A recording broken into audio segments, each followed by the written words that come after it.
네,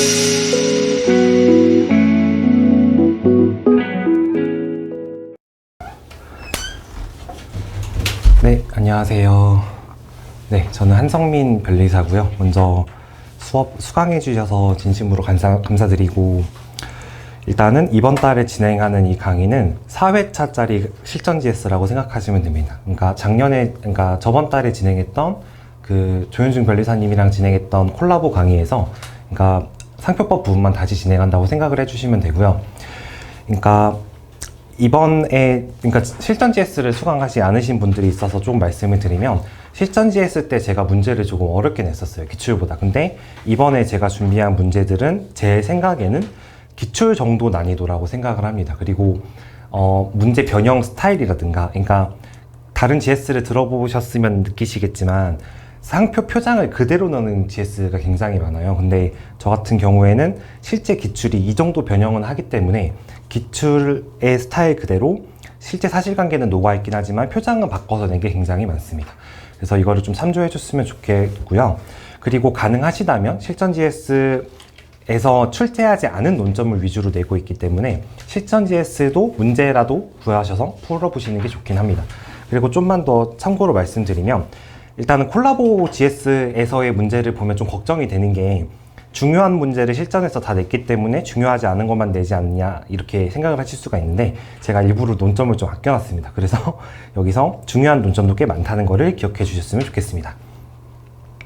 그리고 이제 마지막 달이잖아요. 그래서 6월 지나고 이제 7월 지나면은 이제 시험이기 때문에 실전 임하는 자세로 꼭 시간을 지켜주셔서 기왕이면 풀어주셨으면 좋겠고요. 그리고 제가 이따가 알려드릴 텐데, 전화번호도 알려드릴 테니까 수험 상담도 괜찮고, 그러니까 저는 올해 지금 교재가 없잖아요. 그러니까 다른 책 보다가 다른 사례집 풀다가 질문하시는 분들도 계시거든요. 근데 그런 거 상관없으니까 편하게 질문해 주시면 됩니다. 자, 그러면 오늘 문제 출제 의도부터 먼저 말씀을 드리도록 하겠습니다.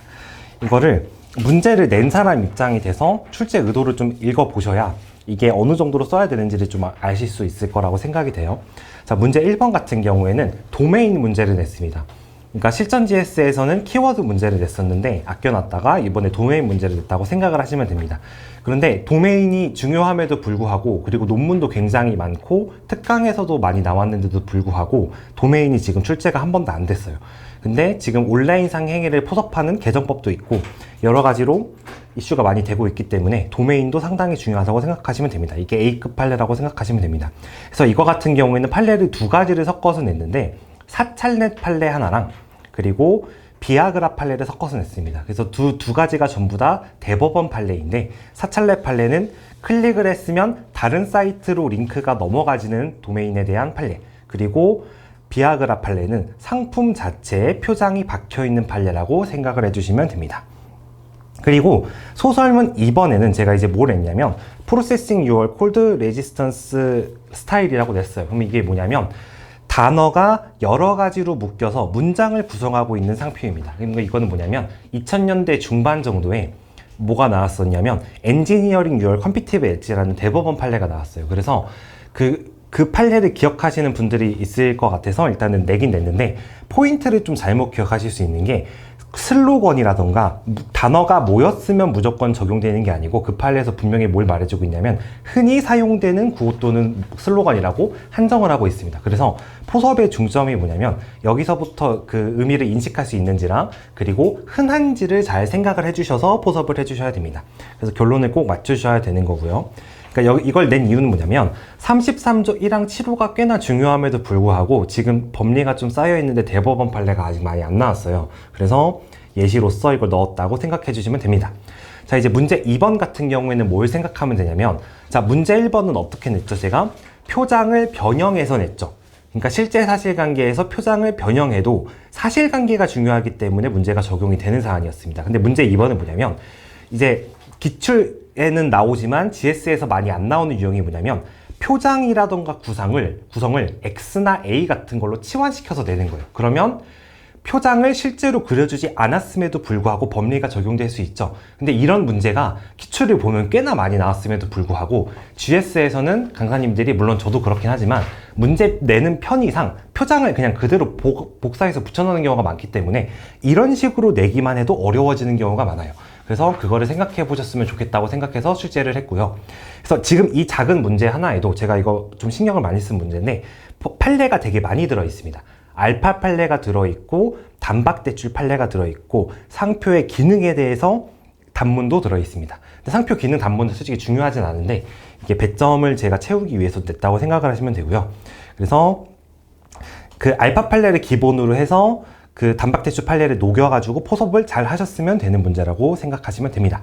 자, 이제 문제 3번 같은 경우에는 이거는 A급까지는 아닙니다. 그러니까 다시 한번 강조를 드리면, 실전 GS에서는 제가 3부자 판례를 냈어요. 119조 1항 2호에서는 지금 3부자가 제일 중요합니다. 제일. 근데 소논점인데 불구하고 꽤 그 논점이 됐었는데 기출이 안 됐으면서 실전 GS에 안 나오는 문제가 뭐냐면 일동 판례가 있어요. 그러니까 119조 1항 2호에 보면은 출처 혼동이나 품질 오인이 나오죠. 그런데 그 두 개 중에서 맨날 출처에 관한 얘기만 했었고 품질에 관한 얘기가 나온 적이 잘 없습니다. 그 GS에서. 그래서 이거를 처음 접해보실 수 있는데, 산지에 관한 품질 오인도 119조 1항 2호에 포함된다는 일동 판례가 있습니다. 그래서 이거를 생각을 해주시면 되겠습니다. 그리고 소설문 2번 같은 경우에는, 자, 이제 두 글자로 된 표정에서 한 글자를 추가해서 세 글자로 만들고 그거에 관해서 동일하다고 볼 수 있는 외관호칭 관념이 형성되는 포카치 판례를 제가 응용해서 낸 판례라고, 그 문제라고 생각을 하시면 됩니다. 그리고 놓치기 쉬운데, 저도 지금 근데 답안을 안 써놨는데, 제3자가 청구했기 때문에 119조 5항의 심판 청구인 적격도 써주셔야 되는 문제라고 생각하시면 됩니다. 이런 식으로 실수를 할 만한, 그리고 좀 다양한 논점을 많이 했으니까 연습을 많이 해보시면 돼요. 그리고 문제 4번 같은 경우에는 우선 심사를 냈습니다. 그러니까 지금 이게 사실관계는 뭐냐면, 연도는 조금 다른데 기본 사실관계가 KT 판례입니다. KT. 그래서 KT 한국통신이죠. 한국통신에 대한 여러 가지 그 사실관계들의 다른 논점을 녹인 건데요. 재작년인가 아니면 3년 전인가 제가 정확하지가 않은데, 특허법에서 4번 문제에 우선심사에 관한 문제가 나왔습니다. 그래서 녹색기술에 대한 걸 포섭을 해서 우선심사를 판단을 하는 거였는데요. 상표법에서는 우선심사가 지금 나온 적이 없습니다. 그래서 우선심사를 소논점으로 냈다고 생각을 하시면 되는데, 여기서 주의할 게 뭐냐면, 여기서 그 우선심사를 받기 위해선 지정상품 전부에다가 써야 됩니다. 그러니까 제가 실제로 다른 분이 저한테 그 별리적으로 질문을 하셔가지고 제가 상담을 해드린 적이 있는데, 지정상품 전부에다가 사용하지 않으면 우선심사 신청이 안 됩니다. 그래서 출원인이 지정상품 전부에 쓰지 않고 있다는 것을 포섭해서 우선심사 안 된다고 판단해 주면 됩니다. 그리고 소설문 2번에선 제가 낸 출제 의도가 뭐냐면, 배점이 8점밖에 안 되죠. 근데 이거 배점 엄청 많습니다. 그래서 제가 이거 일부러 드린 건데, 실제 기출문제를 풀어보시면 배점에 비해서 쓸 게 너무 많은 경우가 있어요. 근데 그게 문제 4번이면 더욱더 당황을 하겠죠. 그래서 문제 4번 풀어보시면서 이거를 연습을 해보셨으면 됩니다. 그래서 포인트는 뭐냐면, 문제 4번의 소설문 2는 논점에 비해서 배점이 너무 작다는 걸 빨리 캐치를 하고, 논점끼리 묶어서 쓰던가 의 취지를 꼭 빼셔서 쓰셔야 됩니다. 왜냐면 이거를 다 쓰기 시작하면 절대 소설문 3번을 다 못 써요. 그렇기 때문에 그거를 판단을 빨리 하셔보라고 제가 문제를 냈다고 생각하시면 됩니다. 그리고 소설문 3번 같은 경우에 제가 뭘 낸 거냐면, 이게 쭉쭉 대리운전 판례라고 2017년도인가요? 이게 그 특허법원 판례가 나온 게 있습니다. 근데 그 강의계획서 맨날 보면은 특허법원 판례는 별로 중요하지 않다라고 얘기하셨는데 왜 갑자기 뒤통수를 치십니까? 라고 생각하실 수 있는데, 그게 아니고, 그 쭉쭉 대리운전이라는 그 판례가 상고를 올라갔는데 심리불속행 상고 기각이 떴어요. 그래서 특허법원의 법리를 대법원이 간접적으로 인정했다고 볼 수 있는 점이 첫 번째고요.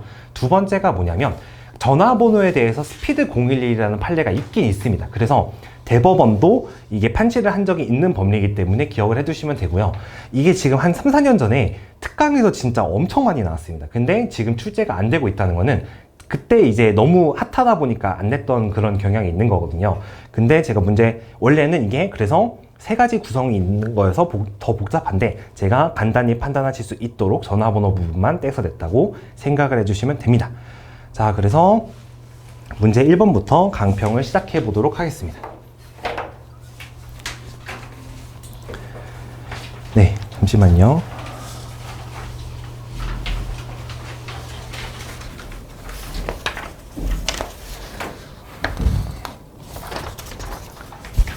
먼저 강평을 할 때는 사실 지금 제가 표장만 살짝 바꾼 부분은 원 판례를 먼저 정리를 한번 해드리겠습니다. 자, 먼저 정리를 해야 될 판례가 뭐냐면 이제 일단 도메인에 대해서 논점을 정리를 하시면 됩니다.